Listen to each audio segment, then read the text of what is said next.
Oui, Seigneur, nous croyons que tu es grand et encore c'est peu de choses de le dire parce que tu es infiniment grand au-delà même de ce que nous pouvons imaginer, penser. Tu tiens l'univers dans ta main. Oh, combien tu es grand. Et pourtant, dans ta grandeur, tu es parmi nous. Tu nous fais le privilège, la grâce d'être là, au milieu de nous. Tu sièges au milieu des louanges de ton peuple et nous voulons, Seigneur, sans cesse t'honorer, honorer ta présence. C'est ta présence qui est essentielle, elle est indispensable pour nous. Et merci parce que tu es là, Seigneur, avec nous. Nous te bénissons et nous te louons pour qui tu es. Amen. Amen. Bonjour à tous. Soyez les bienvenus ce matin dans ce culte pour ceux que je n'ai pas vus. Comme ça a été annoncé, nous avons encore une fois de plus la grâce d'avoir parmi nous Apolline et Emmanuel, que vous connaissez déjà très bien. Apolline et Emmanuel sont des personnes que j'ai rencontrées il y a de cela 6-7 ans, il me semble.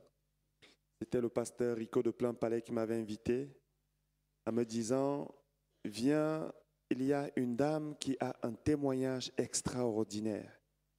Elle a connu le génocide du Rwanda, elle s'en est sortie et elle a réussi à pardonner. » Puis Rico c'est un ami, je suis allé et j'ai écouté attentivement et ça m'a tellement touché ce témoignage, son témoignage, ça m'a tellement touché qu'à la fin, je voulais aller vers elle, mais je ne savais pas trop comment. Et il y avait juste un monsieur à côté de moi et je lui ai demandé, est-ce que vous connaissez cette dame? Est-ce que je peux m'approcher d'elle? Et il m'a dit, je te l'autorise, je suis son mari. Et depuis ce moment-là, notre amitié, jusqu'à maintenant, elle a eu un sans faute. Un sans faute. C'est des personnes vraiment qui m'ont soutenu, qui ont soutenu ma famille par tous les temps. Et je bénis le Seigneur pour qui ils sont. Et je vais sans autre les appeler. Appeler Emmanuel en premier, qui va venir. On peut, je pense, l'accueillir chaleureusement. Amen. On rend gloire au Seigneur pour leur vie.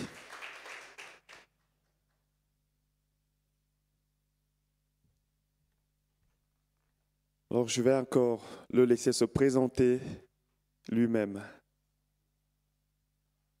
Oui, bonjour.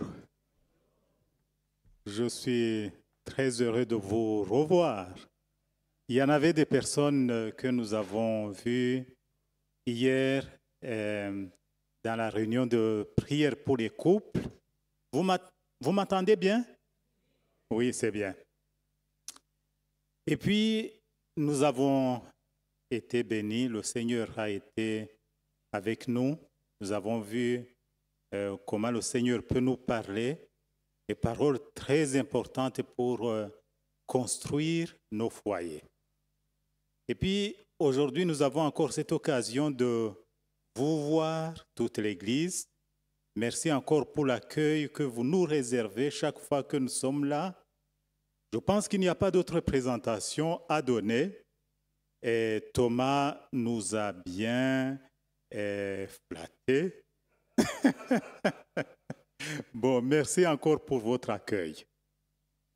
Et puis moi, j'aimerais qu'on passe direct à la parole de Dieu parce que je vais parler un petit moment et puis après, je vais donner aussi la parole à Apolline. Et j'ai vu même que la réservation où nous avons passé la nuit, c'était réservé sous son nom. Donc, c'est l'orateur, c'est l'oratrice principale. Surtout que Thomas, c'est celle qu'il a rencontrée en premier. Voilà. Alors, nous allons lire Jean chapitre 13, verset 33 jusqu'à 35. Si jamais je vous casse les oreilles, il faut dire. Hein? Voilà, lisons. Mes chers enfants, je suis encore avec vous, mais plus pour longtemps. Vous me chercherez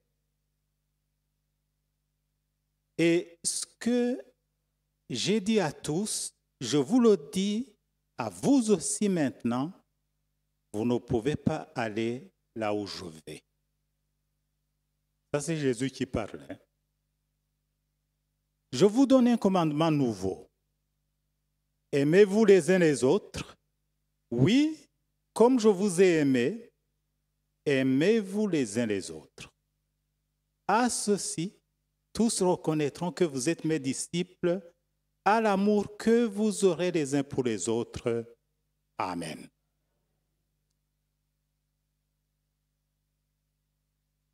Vous l'avez certainement remarqué, une personne qui dit les paroles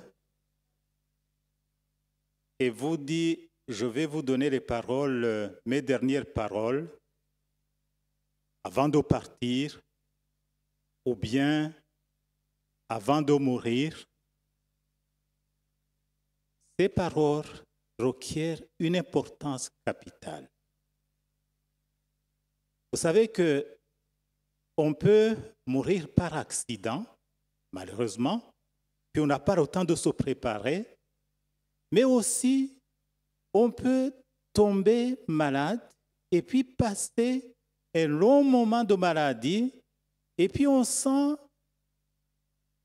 la fin approcher. Et puis on appelle ses enfants ou bien ses amis, on leur dit, j'ai des dernières paroles à vous communiquer. Vous vous imaginez bien l'ambiance. Tout le monde prête l'oreille pour savoir qu'est-ce qu'il va dire. C'est un peu ce qui se passe dans ce que nous sommes en train de lire ici. Jésus sait que sa fin approche. Il appelle ses disciples, il leur dit, vous ne m'avez pas pour longtemps. Où je vais aller, vous ne pouvez pas venir. Mais j'ai des paroles très importantes que j'aimerais vous laisser. D'ailleurs, c'est un commandement nouveau. Aimez-vous les uns les autres. Comme je vous ai aimé. Car à cela, tous reconnaîtront que vous êtes mes disciples. Est-ce que vous avez bien compris ces dernières paroles de Jésus? Vous avez bien saisi l'importance qu'il y a dedans?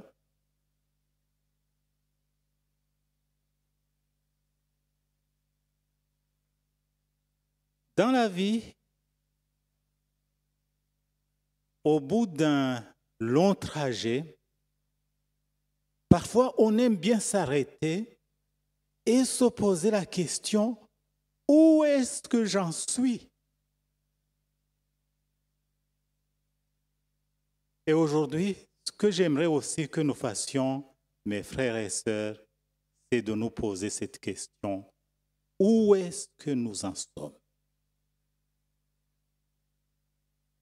Est-ce que nous avons cet amour que Jésus nous a recommandé avant de partir?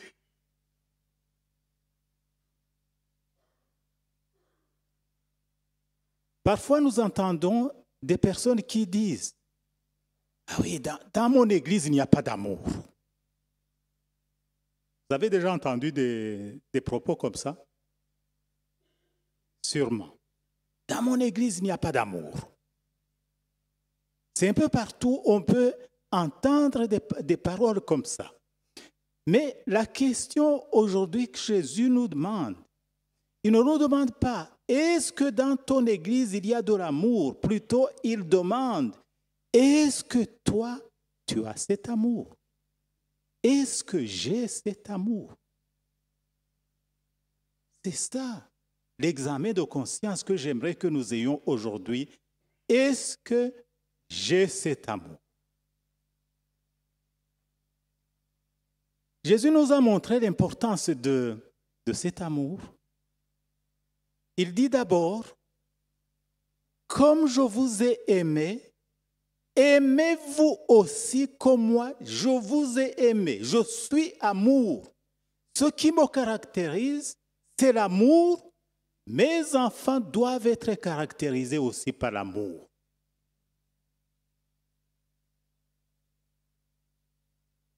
Et puis il dit une autre chose, il dit, un autre point très important, pourquoi vous devez vous aimer, c'est à cela que tout le monde reconnaîtra que vous êtes mes disciples.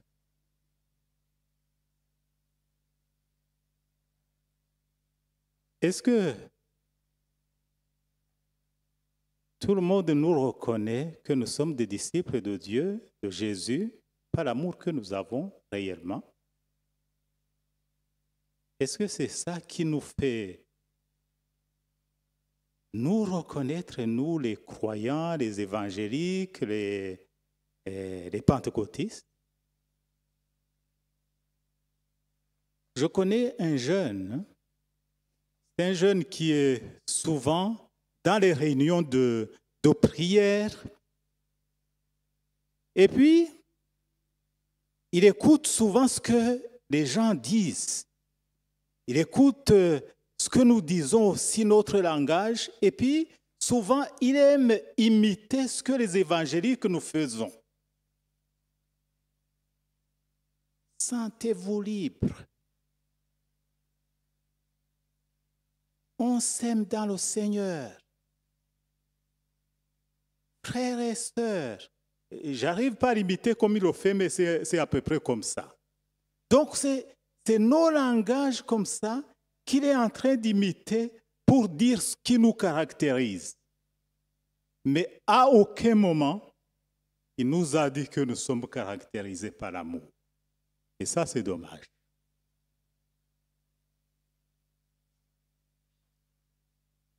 Récemment, nous avons entendu un autre jeune qui disait, vous savez, moi, j'aime pas les chicaneries des chrétiens. Je n'ai jamais eu de problème avec les non-croyants. Tous les problèmes que j'ai, c'est avec les évangéliques.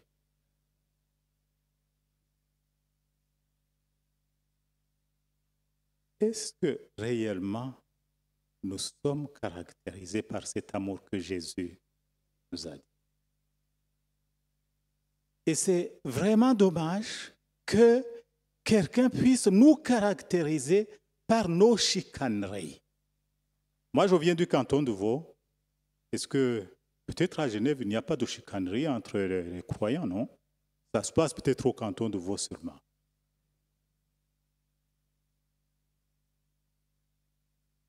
Les chicaneries.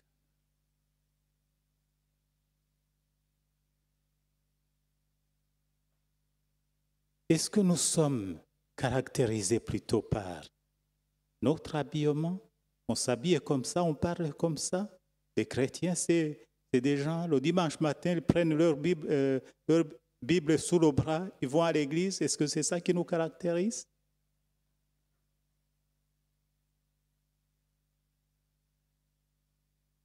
Ce serait dommage, parce que le Seigneur nous a dit, qui va vous caractériser, ce qui devrait vous caractériser, c'est l'amour. L'amour que vous avez les uns pour les autres. C'est ça qui devrait nous caractériser.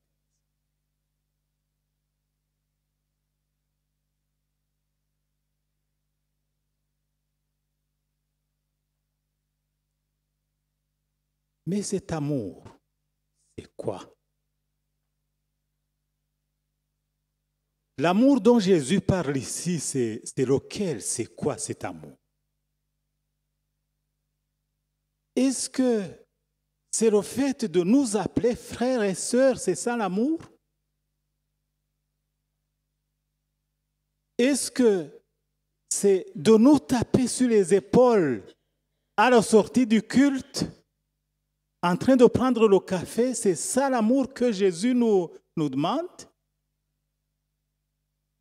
Pour ça, nous allons lire 1 Corinthiens chapitre 13.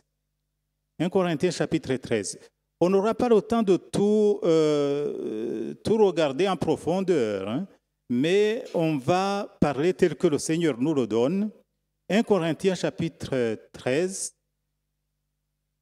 Si je parle des langues des hommes et même celle des anges, mais que je n'ai pas l'amour, je suis un cuivre qui résonne ou une cymbale qui retentit. Mes amis, j'aimerais quand même préciser une chose. Je ne suis pas là pour vous couper les ailes. Hein. Et non, ce n'est pas ça. Je vous parle en tant que frère et sœur. Et puis, comme je vous ai dit, c'est une question qui me regarde aussi. On est en train de faire ce cheminement ensemble. N'ayez pas peur.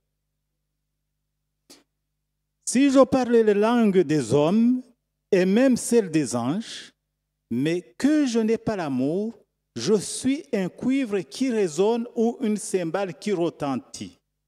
Si j'ai le don de prophétie, la compréhension de tous les mystères et toute la connaissance, si j'ai même toute la foi jusqu'à transporter des montagnes, mais que je n'ai pas l'amour, je ne suis rien. Et si je distribue tous mes biens aux pauvres, mais si même je livre mon corps aux flammes, mais que je n'ai pas l'amour, cela ne sert à rien. L'amour est patient, il est plein de bonté, l'amour n'est pas envieux, l'amour ne se vante pas, il ne s'enfle pas d'orgueil, il ne fait rien de malhonnête, il ne cherche pas son intérêt, il ne s'irrite pas, il ne soupçonne pas le mal, il ne se réjouit pas de l'injustice, mais il se réjouit de la vérité, il pardonne tout, il croit tout, il espère tout, il supporte tout. C'est un passage que nous connaissons tous, n'est-ce pas? C'est quoi l'amour? Premièrement, ce qui est étonnant dans ce passage, on nous apprend des choses assez étonnantes. On nous apprend que nous pouvons parler en langue. Vous savez combien nous aimons le parler en langue. Mais on nous apprend que nous pouvons parler en langue et quand même manquer d'amour.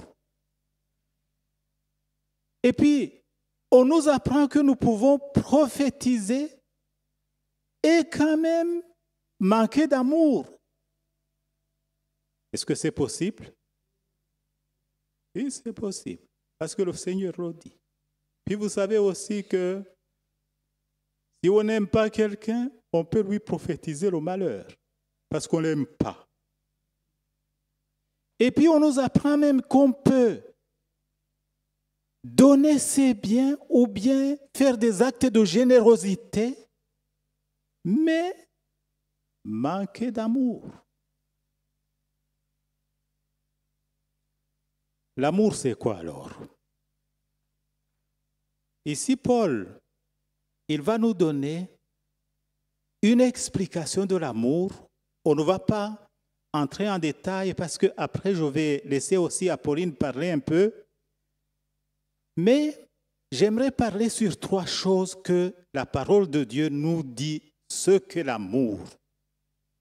La première chose, l'amour est patient. L'amour est patient. Quand on parle de patience, c'est qu'il y a en face de nous des choses qui nous irritent ou bien qui peuvent nous faire entrer dans l'impatience. Est-ce qu'on peut avoir de telles choses dans nos ménages, dans nos couples, dans notre église? Vous pensez que ça peut arriver? Ah oui? Ah oui. Son frère ou cette sœur qui arrive toujours en retard dans une réunion de prière. Et puis, quand il arrive ou bien quand elle arrive, elle fait de longues prières. Ça nous ennuie, hein?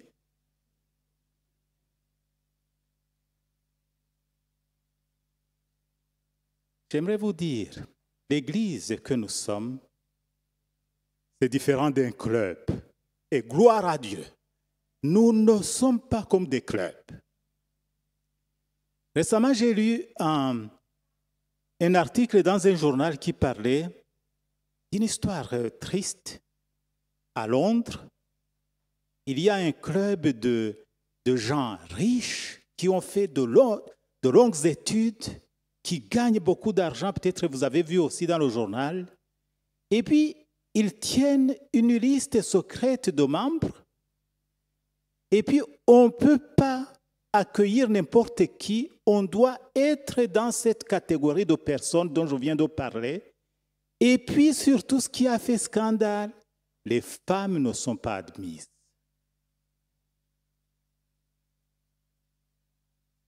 Mais alors, l'Église du Seigneur, ce n'est pas comme ça. Dans l'Église de Dieu, vous trouvez des dames, vous trouvez des hommes, vous trouvez des cultures différentes, vous trouvez même des Marie Magdalène, des personnes qui ont connu le Christ alors qu'elles étaient dans des situations de vie difficiles, des cabossés de la vie, comme on dit. Mais alors, tout ce monde, toutes ces personnes dont je fais partie, nous sommes dans l'Église de Dieu, avec nos cultures différentes, avec nos caractères différents. Est-ce que vous pensez que la cohabitation est facile? Non. On peut trouver des choses qui peuvent nous ennuyer à cause de ma culture, à cause de la culture de l'autre, et ça demande d'avoir patience. Ça résonne, hein? Patience les uns envers les autres. C'est ça l'Église du Christ. Regardez les personnes qui étaient autour de Jésus. Il y avait justement Pierre, Jean, Marie Magdalène et les autres. Ça demandait de se supporter les uns les autres. C'est ça l'amour. Ça ne veut pas dire non plus que nous allons abuser de la patience de l'autre pour continuer à l'irriter. Quand nous venons de savoir quelque chose qui irrite l'autre, en tant que membre du Christ, on est censé de dire, mon frère, je ne savais pas vraiment que ça peut t'ennuyer. Excuse-moi, je vais essayer de changer. C'est ça l'amour.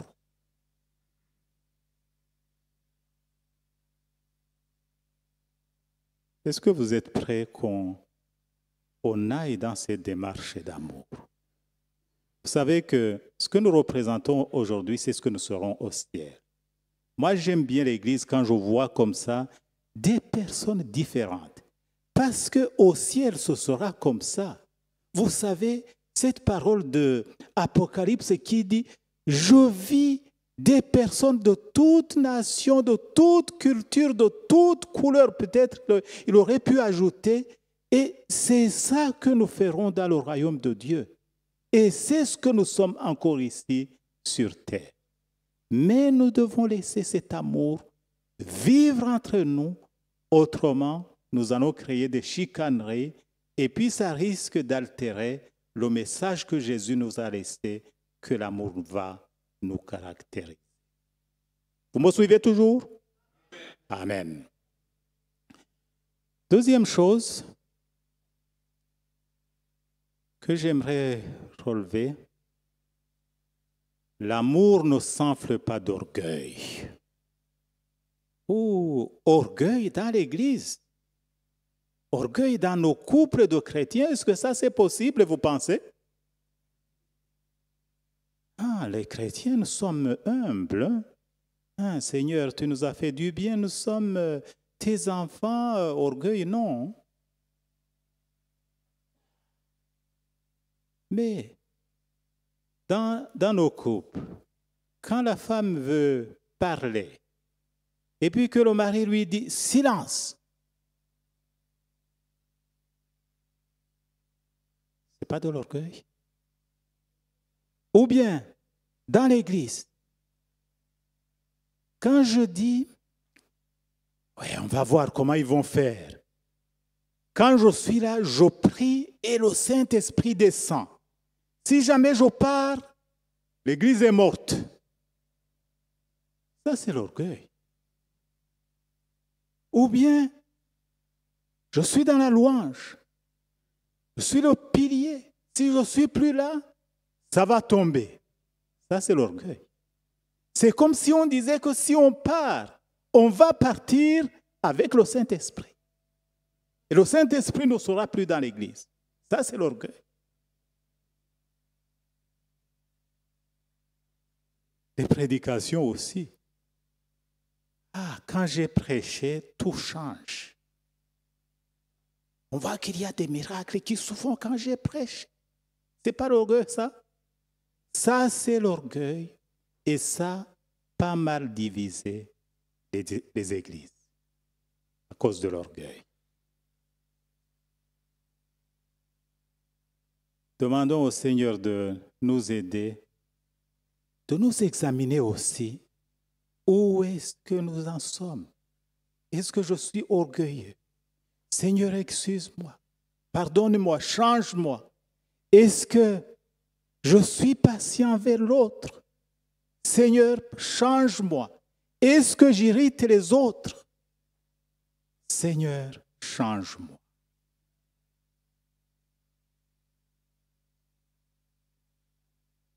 Une troisième chose que j'aimerais aborder. L'amour ne cherche pas son propre intérêt.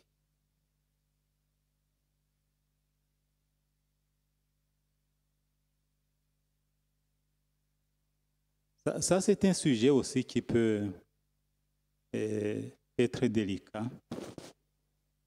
Chercher son propre intérêt. Je connais un couple, le mari, il aime dormir la fenêtre ouverte. Vous en connaissez aussi des gens comme ça? Qui ne peuvent pas dormir si la fenêtre est fermée, même en hiver. Et puis, la femme n'aime pas du tout ça. Parce qu'elle dit, quand tu ouvres la fenêtre, moi je prends froid.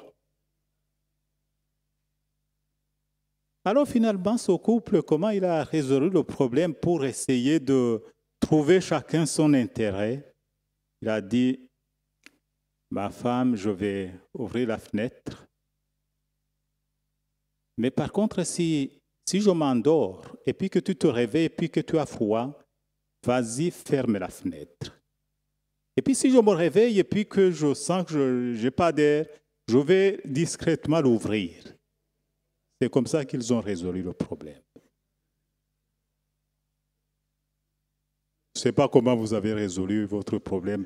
Vous vous engueulez ou bien c'est le mari qui s'impose, qui dit non. Non, la fenêtre doit rester ouverte toute la nuit.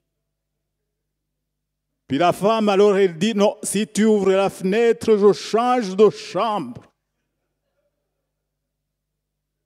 Mais quand on cherche l'intérêt de l'autre, on discute, on dit, ma chérie, toi, qu'est-ce que tu aimerais?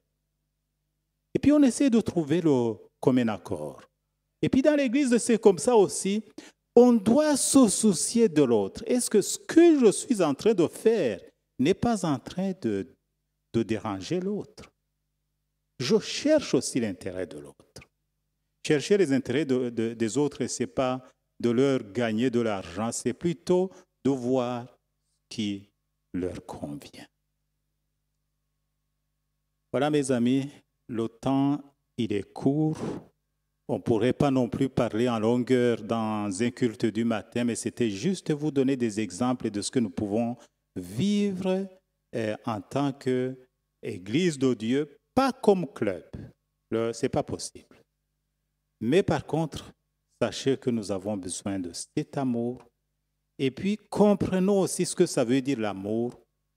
Je me rappelais de cette parole qui dit « Ne vous aimez pas en parole, mais aimez-vous par les actes. » Donc, l'amour que Jésus nous demande, ce n'est pas de dire « Ah, ma sœur, je suis content de te voir. » Mais après, tu la critiques.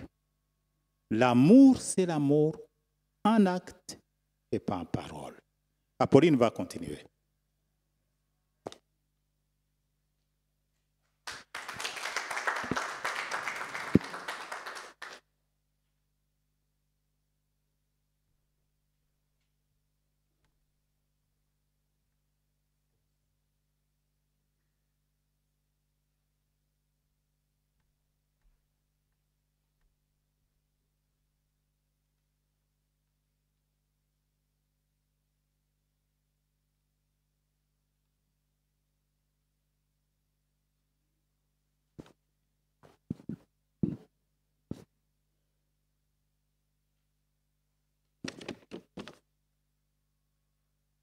Bonjour. Moi aussi, je suis heureuse de me retrouver au milieu de vous. Vous êtes ma famille que j'aime. Vous êtes des personnes pour lesquelles nous prions régulièrement. Moi et mon mari, je vous l'ai déjà dit, je vous le redis. En tout cas, c'est la vérité. Alors, gloire à Dieu qui nous permet de nous retrouver ce matin, aujourd'hui, en parlant de l'amour. Parce que l'amour, c'est ça qui unit la famille de Christ, même la famille biologique. Il n'y a rien d'autre qui nous unit. Ce n'est pas l'argent, ce ne sont pas des affaires, c'est l'amour. C'est l'amour qui unit la famille. Comme nous sommes venus pour ce séminaire sur la famille, hier nous avons partagé beaucoup de choses le matin et le soir. Et ce matin aussi, nous continuons sur la famille, que ce soit la famille biologique et la famille de Christ, comme mon mari vient de nous partager. Je vais continuer là où il en était, exactement dans l'épître de Paul aux Corinthiens, l'épître aux Corinthiens, chapitre 13. Moi, je lis le verset 7 dans la version Sommer. On nous dit, en toute occasion, il pardonne, il fait confiance, il espère, il persévère. Alléluia. C'est la version Sommer que j'ai utilisée. On dit, en toute occasion, il pardonne. Là où il y a l'amour, en toute occasion. Il y a plusieurs occasions de vivre des situations qui nous dérangent, qui nous embêtent, qui nous agacent, mais en toute occasion. Ce n'est pas de temps en temps, c'est en toute occasion, il pardonne. Si on aime quelqu'un, on veut garder la relation avec lui ou elle, on ne peut que pardonner. Parce que je ne veux pas le perdre. Je veux le garder. Je veux garder l'amitié avec lui. Je veux garder la relation avec lui. Ça peut être mon frère en Christ, c'est mon mari, c'est mon enfant. La personne que j'aime, je pardonne chaque fois qu'il y ait des occasions de conflit ou de problèmes. Dans la version Parole vivante, le même verset, ils ont dit, l'amour couvre tout. Il souffre, il endure, il pardonne. Il sait passer par-dessus les fautes d'autrui. Aimer, c'est faire confiance à l'autre et attendre le meilleur de lui. C'est espérer sans faiblir, sans jamais abandonner. Alléluia. Faire confiance, espérer, persévérer. Nous sommes dans une génération qui abandonne très facilement. Dès qu'il y a quelque chose qui ne va pas comme nous aimerions, par exemple dans le couple, la personne, au lieu de chercher comment arranger la situation, déjà, il commence à s'imaginer la séparation. Et quand on a déjà l'idée de la séparation dans l'esprit, l'ennemi, il s'est alimenté. L'ennemi amène d'autres idées. Oui, de toute façon, elle ne va jamais changer. De toute façon, ça n'ira jamais. Il y a ces idées de l'ennemi, ça n'ira jamais. Elle ne changera jamais. Mais là où il y a l'amour persévère. L'amour espère. Oui, l'amour espère le meilleur de l'autre. oui, ensemble, avec le Seigneur, ça va aller. Le Seigneur va nous aider. Je vais essayer. Je vais vraiment persévérer. Je sais que le Seigneur sera avec nous. Je sais qu'il va m'aider. Je sais qu'il va nous aider. Alors c'est comme ça que nous persévérons. Et le Seigneur aide, c'est vrai. Quand on persévère, on voit les changements. Mais si on se décourage tout de suite, on abandonne tout de suite, et voilà, c'est fini. Il n'y a rien à faire. Mais l'amour persévère. Une autre parole qu'on a dit, l'amour couvre tout. La parole de Dieu dit ailleurs, l'amour couvre une multitude de péchés. Ce n'est pas un péché, ce n'est pas deux, c'est une multitude de péchés. Comme nous avons entendu tout à l'heure, le Seigneur nous demande d'aimer comme lui-même nous a aimés. Il ne nous demande pas quelque chose que lui-même n'a pas fait. Comme lui nous a aimés. Comment lui nous aime? Il nous supporte. Hein? Est-ce que le Seigneur ne nous supporte pas? Vraiment, il nous supporte. Le Seigneur, il persévère avec nous. Hein? Il espère que nous allons changer. Il persévère avec nous. Il continue. Il nous demande simplement de faire pour les autres ce que lui-même fait pour nous. Si nous avons reçu l'amour de Christ, nous le donnons aux autres. Simplement, on ne peut pas donner ce qu'on n'a pas. Si on n'a pas connu le pardon du péché, on ne sait pas pardonner. Mais comme nous-mêmes, nous avons été pardonnés, nous aussi, nous pardonnons. Amen. Notre Seigneur, il couvre une multitude de péchés chez nous, chez moi et chez vous aussi. Alors c'est pour cela que nous aussi, nous devons pardonner, couvrir plusieurs péchés sans compter. Il nous pardonne sans compter. C'est comme ça que nous aussi, nous pardonnons sans compter, sans calculer, sans comptabiliser les fautes de l'autre. C'est la 40e fois que je te dis cela. L'amour, il a dit, endure. Ça, c'est la parole vivante. Il amplifie. L'amour souffre, endure et pardonne. On peut vivre avec quelqu'un qui a des habitudes quand même qui nous dérangent. Ça peut être quelqu'un peut-être qui boit ou d'alcool, je dis. Ça peut être quelqu'un qui reste longtemps sur les films, les ordinateurs, qui est un geek, qui a même des films pornographiques, mais des choses qui dérangent, des vraies choses qui dérangent. Mais je ne veux pas lui dire c'est fini, je ne veux plus te voir. Hein? Oui, ça me fait souffrir. C'est sûr, je souffre de voir cela. Mais comme je l'aime, je persévère. Et j'endure. J'endure cela et je continue. Je continue avec le Seigneur, avec la grâce de Dieu. Cet amour dont nous parlons, ce n'est pas un amour humain. Non, c'est l'amour de Christ. Après, je vais vous montrer où trouver cet amour.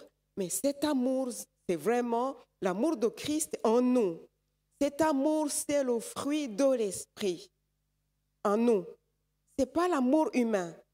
Nous, humainement, nous aimons quand toutes les conditions sont remplies. Quand les conditions ne sont plus remplies, je ne veux plus te voir. Et ce n'est pas ça l'amour de Dieu dont nous parlons. Est-ce que Dieu, pour nous aimer, on a dû remplir toutes les conditions? Pas du tout. Pas du tout. C'est ça la grâce. C'est ça la miséricorde. C'est aimer quelqu'un qui ne le mérite pas du tout. Qui ne le mérite pas du tout. Ça peut être nos enfants qui se rebellent, qui se comportent mal. Ça peut être un conjoint. Ça peut être un membre de famille élargie. la belle-mère, la belle-sœur, le beau-frère qui ne m'aiment pas, quoi qu'il arrive. Si l'amour de Christ est en moi, je l'aime et je le bénis. Parce que c'est le fruit de l'esprit qui est en nous. Comme le pommier produit des pommes, il ne peut pas produire des raisins, il ne peut pas produire des mandarines, le pommier produit des pommes. Alors, là où il y a le fruit, l'Esprit de Dieu, il produit l'amour, il produit la joie, il produit la douceur, il produit tous les fruits de l'Esprit que nous connaissons. Voilà, cet amour vient de Christ en nous. Comme nous avons entendu, ce qui m'étonne vraiment dans le texte du chapitre 13 qu'on nous a lu, cet amour, il est le plus important que tout. Le verset 13 qu'on nous a lu, on a vu que cet amour, il est au-dessus même de la foi. Il y a 3 choses qui demeurent, on a entendu tout à l'heure. Il y a la foi, il y a l'amour et l'espérance. Mais parmi tout cela, la chose la plus importante, c'est l'amour. Ce verset m'a sidéré, moi. Moi, je me disais quand même, la foi, c'est la plus importante. C'est par la foi que nous avons cru et nous avons été sauvés. Je croyais que c'était la plus importante. Mais en lisant cette parole, on nous montre que l'amour, c'est le plus important. Plus que les prophéties, plus que les prières, plus que la générosité, c'est l'amour. Alors, vraiment, que le Seigneur nous aide. Et cet amour vient d'où alors? Comment recevoir cet amour? Nous allons lire 1 Jean, chapitre 4, verset 7, dans la version Sommeur. Mes chers amis, aimons-nous les uns les autres, car l'amour vient de Dieu. Celui qui aime est né de Dieu et il connaît Dieu. Alléluia. L'amour vient de Dieu. Pas d'ailleurs. Ce n'est pas l'éducation que nous avons reçue dans nos familles. Ce n'est pas parce que nous allons à l'église. L'amour vient de Dieu. Ce n'est pas parce que nous sommes nés dans une famille chrétienne. L'amour vient de Dieu. Le verset 8 de ce chapitre 4 de 1 Jean, on dit « Qui n'aime pas n'a pas connu Dieu, car Dieu est amour. » C'est cash, hein? On sait que nous sommes des chrétiens, nous prions, nous savons que nous connaissons Dieu ou nous nous disons que nous connaissons Dieu. Mais la parole de Dieu nous dit « Qui n'aime pas n'a pas connu Dieu, car Dieu est amour. » Vraiment, que le Seigneur nous aide. L'amour vient de Dieu. Maintenant, nous allons lire la source de cet amour. Comment le recevoir en nous? Comment l'avoir? Éphésiens, chapitre 3, verset 17 jusqu'à 19. Je lis dans la version Sommeur. Que le Christ habite dans votre cœur par la foi, enraciné et solidement fondé dans l'amour. Vous serez ainsi à même de comprendre avec tous ceux qui appartiennent à Dieu combien l'amour du Christ est large, long, élevé et profond. Oui, vous serez à même de connaître cet amour qui surpasse tout ce qu'on peut en connaître. Et vous serez ainsi remplis de toute la plénitude de Dieu. Amen. Amen. Si vous voulez avoir cet amour, que le Christ habite dans votre cœur par la foi. Amen. Si le Christ habite dans notre cœur, là, nous serons enracinés et solidement fondés dans l'amour. Dieu est amour. Christ, c'est Dieu. Vous êtes d'accord? Oui? Si Christ habite dans nos cœurs, si Dieu est amour, donc cet amour est en nous. Alléluia. Alors cet amour est tellement immense. Là, on dit que cet amour surpasse tout ce que nous pouvons en connaître. Cet amour de Dieu. Elle a des mesures, elle a des dimensions, elle a la hauteur, il a la profondeur, elle est large, il est long, il est haut, il est profond. Quand je vois ces dimensions, j'ai l'impression que ça donne l'image de la croix. Parce qu'il y a la hauteur, il y a la profondeur, il y a la largeur. Ça donne l'image de la croix. C'est l'amour de Christ qui s'est donné jusqu'à se donner entièrement et totalement sans rien laisser pour lui. C'est ça l'amour. Jésus a dit, il n'y a pas de plus grand amour que celui qui donne sa vie pour ses amis. Alléluia. Personne au monde ne pourrait vous aimer comme Jésus. Personne au monde, ni votre mari, maman, papa, enfant, parents, personne au monde comme Jésus. Mais lui, il l'a fait. Il nous a aimés. Il s'est donné pour nous. Qu'est-ce qu'il aimerait? Il aimerait que nous aussi, nous soyons d'abord réceptifs de son amour. Nous recevons son amour. Nous l'accueillons dans nos vies. Que le Christ habite dans nos cœurs. C'est là où nous allons pouvoir aimer. Parce que Christ, il va aimer en nous. C'est Christ qui aime à travers nous. C'est Christ qui nous aide à voir la personne en face, même qui m'a dérangé, avec ses yeux. Il me donne son regard sur la situation, sur la personne. Et il m'aide à l'aimer comme lui aussi l'aime. Il m'aide à l'aimer, moi aussi, sans poser de conditions. Parce que c'est Christ en moi et en vous. Voilà la source de l'amour. L'amour vient de Dieu. Dieu est amour. Cet amour qui pardonne tout, qui excuse tout, qui supporte tout, nous ne pouvons pas l'avoir naturellement. Il vient de Dieu. Que le Seigneur nous aide. Soyons réceptifs simplement de son amour. Soyons réceptifs. Accueillons l'amour de Christ. Si nous l'avons dans nos cœurs, il va nous aider à aimer et sans condition. On dit dans ce chapitre 4 de 1 Jean, verset 20, dans la version Sommer, si quelqu'un prétend aimer Dieu, tout en détestant son frère qu'il voit, il ne peut pas aimer Dieu qu'il ne voit pas. Ce n'est pas possible. Nous prétendons aimer Dieu, mais nous détestons nos frères. Ce n'est pas possible. Nous ne pouvons pas détester les frères que nous voyons et dire que nous aimons Dieu que nous ne voyons pas. C'est la parole de Dieu qui le dit, ce n'est pas moi.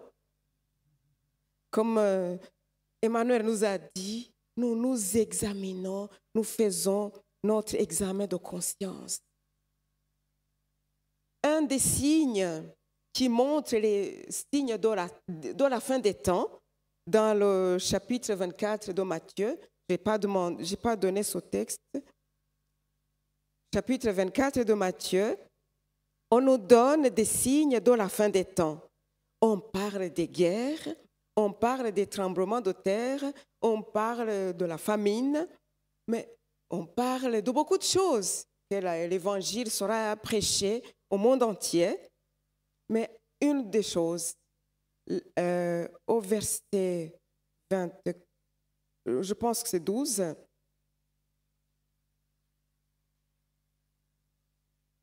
on dit que l'amour de plusieurs se refroidira.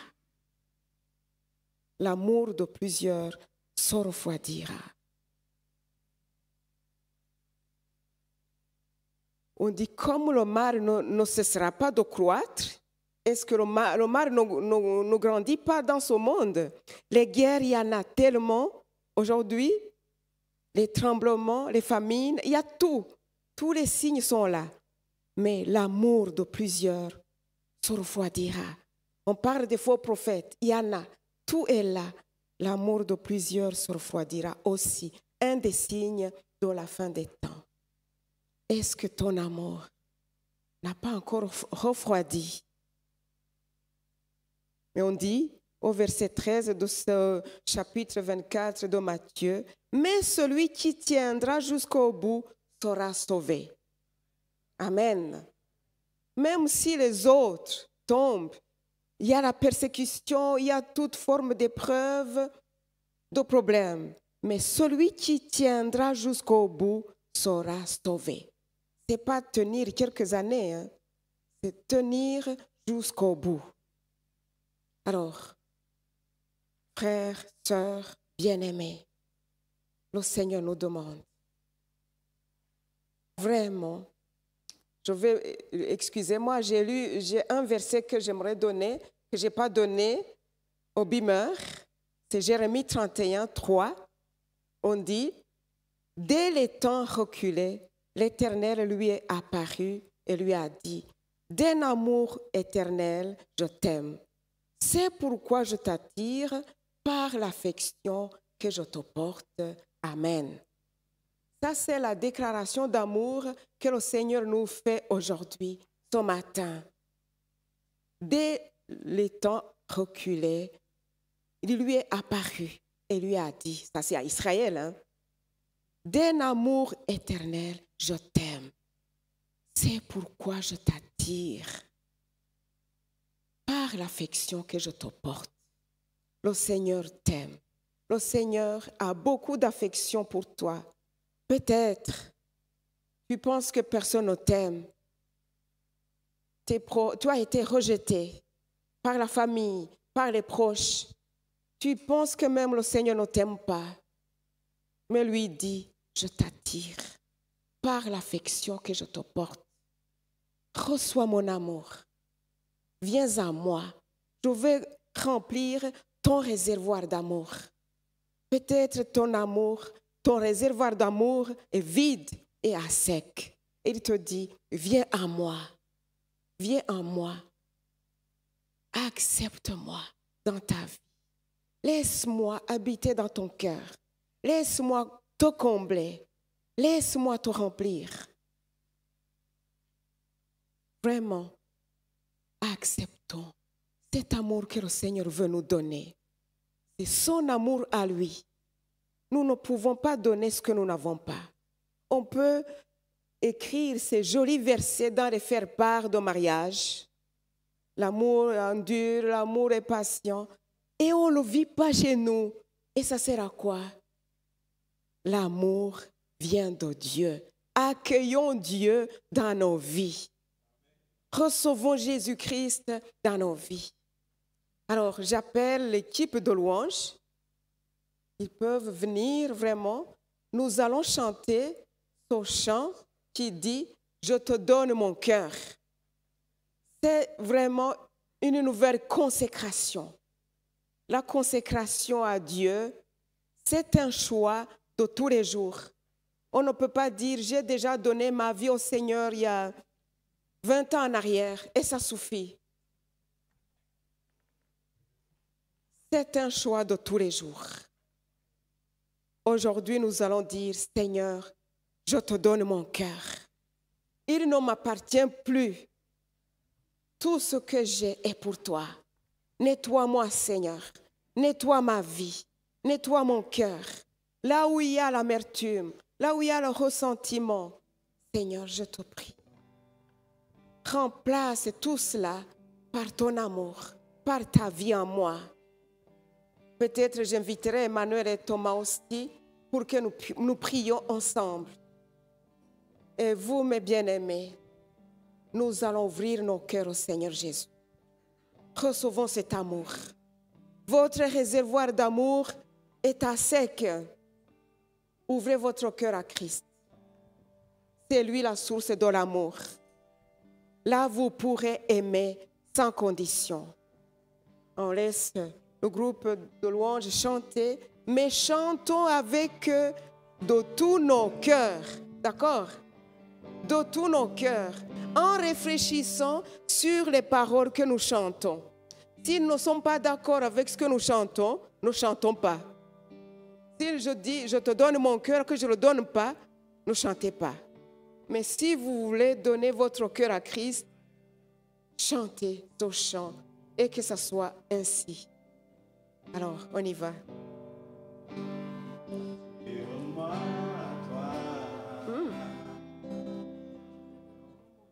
Je te donne mon cœur.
Nous allons prier ensemble.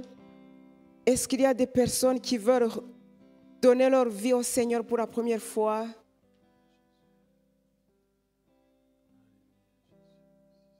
Des personnes qui veulent reconsacrer leur vie au Seigneur? Il y en a, c'est Thomas qui va prier pour les personnes qui veulent reconsacrer leur vie au Seigneur. Moi, je veux prier pour les familles, là où l'amour a refroidi.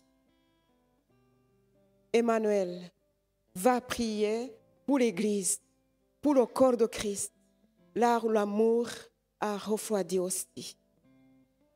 Et vous aussi, prions ensemble de tous nos cœurs. Le Seigneur est là.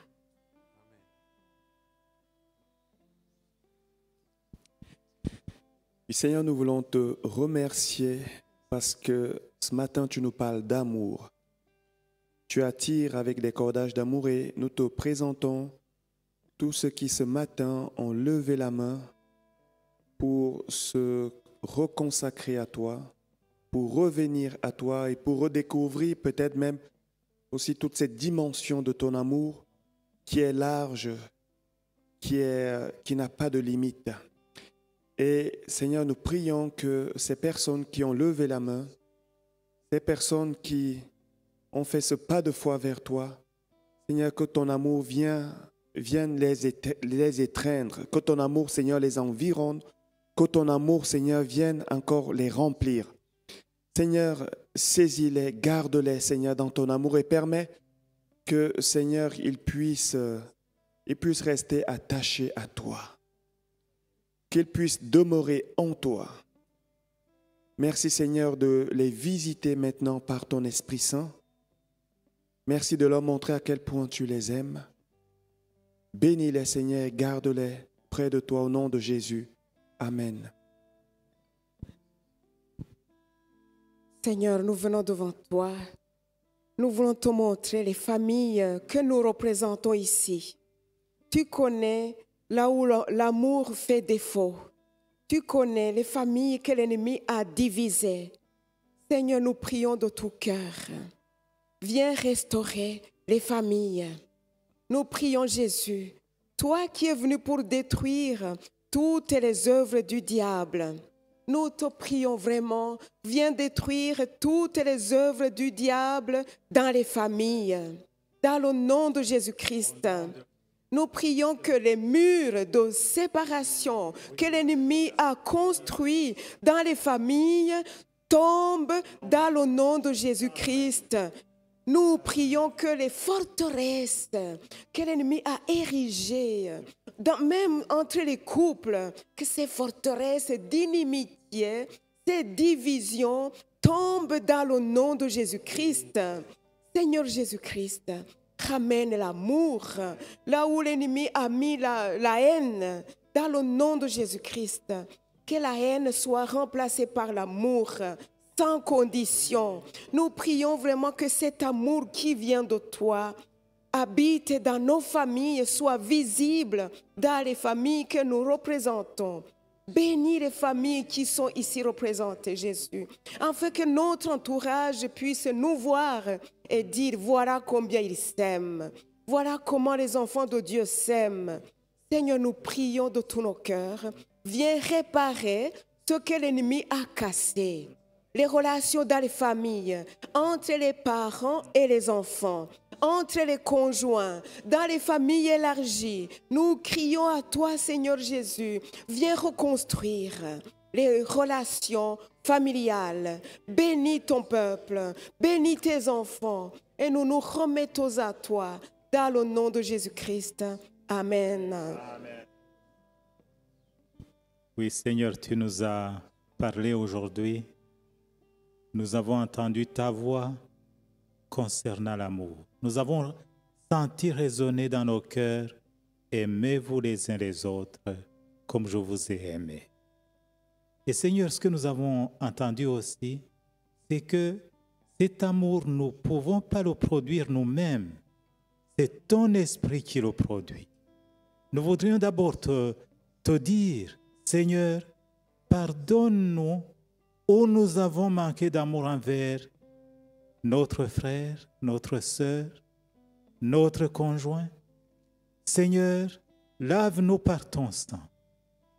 Et Seigneur, donne-nous aussi à réaliser où nous irritons les autres ou bien où nous les blessons sans le savoir.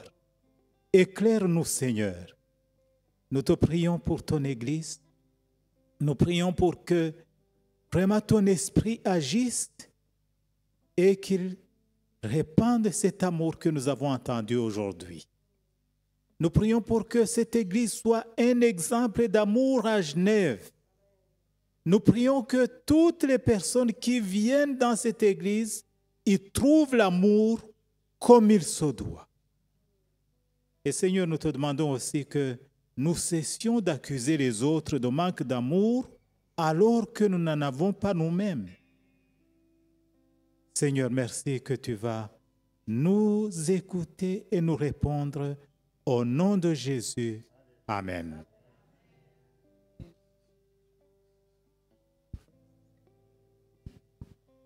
Merci beaucoup.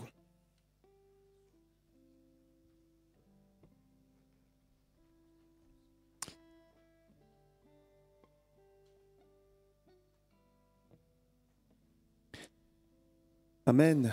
Vous avez été bénis ce matin. Lorsque j'ai prêché pour la première fois, je cherchais la face de Dieu et j'avais pris un temps de jeûne, 3 jours de jeûne et prière, et j'ai demandé au Seigneur qu'est-ce qu'il faut que je prêche pour la première fois. Et quelques jours plus tard, après le jeûne, le Seigneur m'a donné le thème et c'était sur l'amour. Sur l'amour de Dieu qui réhabilite. Et il m'a donné l'exemple de Pierre qui avait renié Jésus et que Jésus a quand même réhabilité, rétabli et continué à aimer.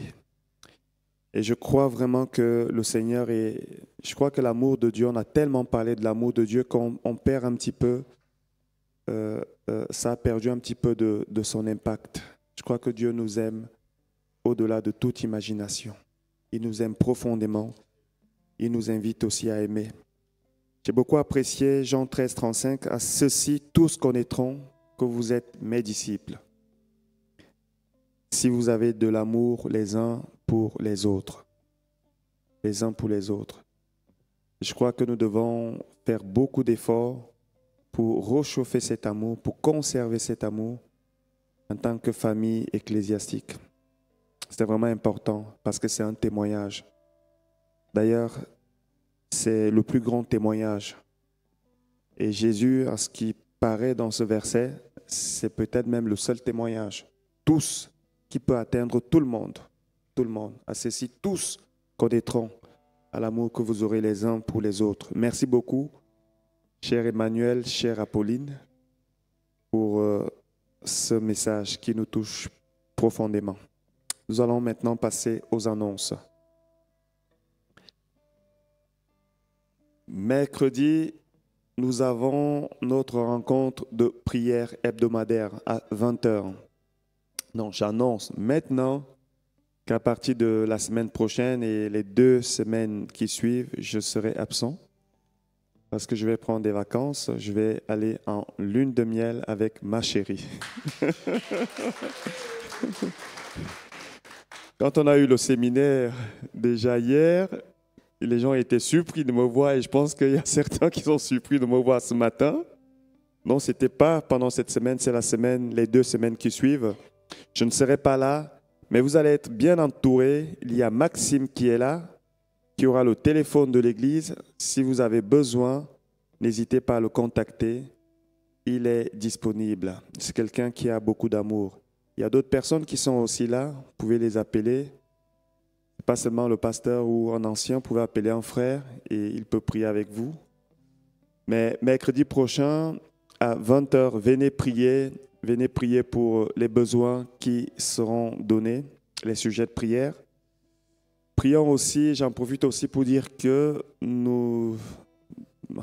je vous invite, je nous encourage à prier pour la famille du pasteur Makembe. Je ne sais pas si certains sont déjà au courant. Le pasteur Eugène Makembe, que certains ont connu, est décédé. Il est décédé il y a 3 jours. Il y a 3 jours, c'était un homme qui était tellement rempli d'amour. Tellement rempli d'amour. Je pense qu'il priait pour des personnes dans tous les continents du monde. On pouvait l'appeler à 23h, à minuit. Il se réveillait et il priait. C'était un père, c'était vraiment quelqu'un qui ne vous abandonnait jamais. Et cela, je ne le dis pas parce qu'il est décédé. C'était une réalité. Et on croit qu'il est au ciel. Il est mort dans la foi. Il est mort en paix. Prions pour sa famille. Sa fille Suzanne, son épouse Mispa. Voilà. Et On continue. La reprise des partages bibliques, la reprise du partage biblique aura lieu le samedi 4 mai 2024 avec un nouveau sujet. Nous sommes encore en discussion avec Maxime pour voir quel sujet quel livre de la Bible nous allons aborder.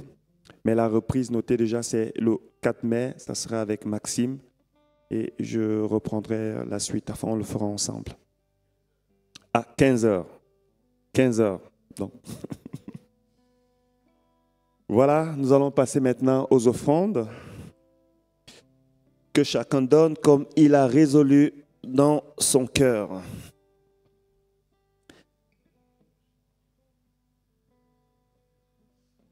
Alors,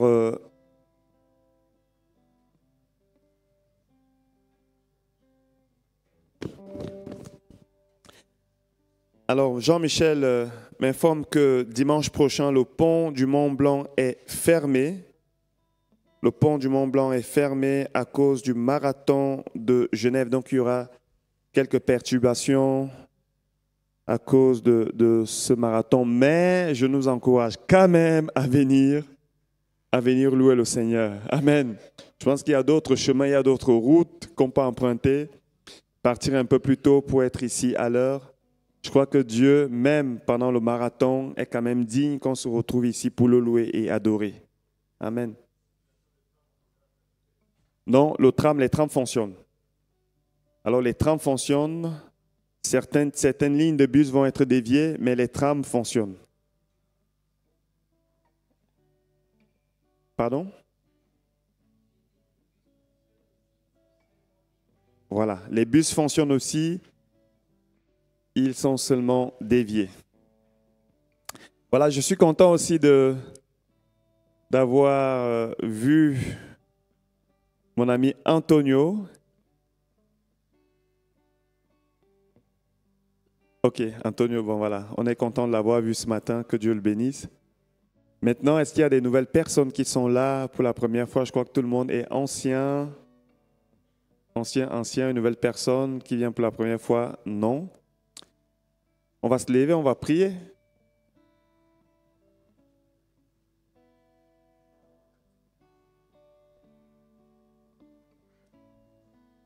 Seigneur, nous voulons te dire merci. Nous voulons te dire merci pour tout ce que tu fais, pour tout ce que tu accomplis. Ta parole nous dit de nous réjouir avec ceux qui se réjouissent et de pleurer avec ceux qui pleurent. Nous nous sommes réjouis le week-end passé de l'union de Salim et moi-même. Seigneur, merci pour tous ceux qui nous ont accompagnés, soutenus.